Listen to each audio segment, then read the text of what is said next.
بسم الله الرحمن الرحیم. ویسے د ټول نه زیات مهربانه چې کوم د دنیا کې وسړي باندې لور ده، لور چې کوم دی دا د الله رب العزت رحمت دی. وای مونږ او تاسو له پکار دا چې د لور په پیدا وخت باندې مونږ او تاسو خپه نه شو،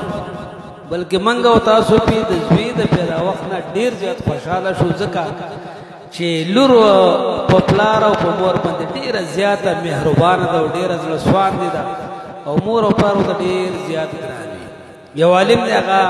خپل واقعه ذکر کوي چې زما درې نونه وي، نو یو ورځ کور ته راغلم، هغوی په خپل منځ کې یو گیم کاوه، درې کاغذونو باندې نومونه لیکلي وو، په یو باندې پاچا وو، په یو باندې وزیر وو، په یو باندې غل وو.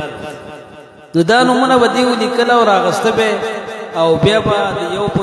چا په نوم باندې به چې پاچا چټۍ راوخته هغه به پاچا وو، چا په هغه به چې وزیر چټۍ راوخته هغه به وزیر وو، د چا په هغه به چې غل چټۍ راوخته هغه به غل وو.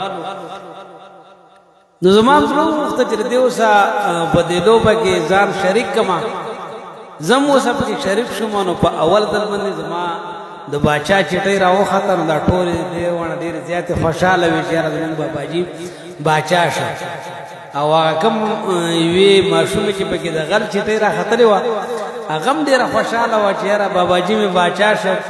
نو ما ته خو څه نه وایه، هغه هم ډېره زیاته خوشحاله وه. په دویم ځل بیا هم زما د باچا چټۍ راوخته، نو په درېیم ځله چې کله موږ دا چټۍ راغستې، نو د یوې ماشوم خپله چټۍ راواغسته او د بلې هم راواغسته، او د دواړو د رنګونو ته چې ما کاته نو ډېر زیات تغییر و، خفه غونته کې ودرېدې. دیو خپلې چټۍ وکتې چې د یوه د باچا راوخته او د یوه د وزیر راوخته، نو په دې پوه شو چې درېیمه چې کومه چټۍ ده نو زمونږ د پلار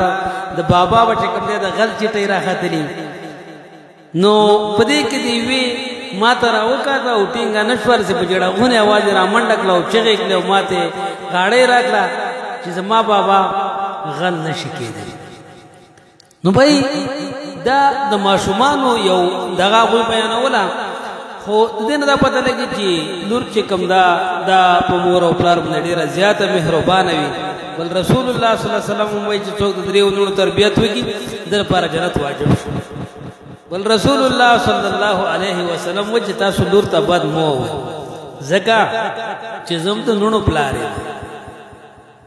وایي رسول الله صلی الله علیه وسلم الله رب العزت هغوی نه هم د خپل رحمت ورکړی و، هغه یې لوڼه ورکړې وې، زامن یې په کورکوټوالي باندې وفات کړي. نو بای مونږ او تاسو چې د لوڼو تربیت وکړو.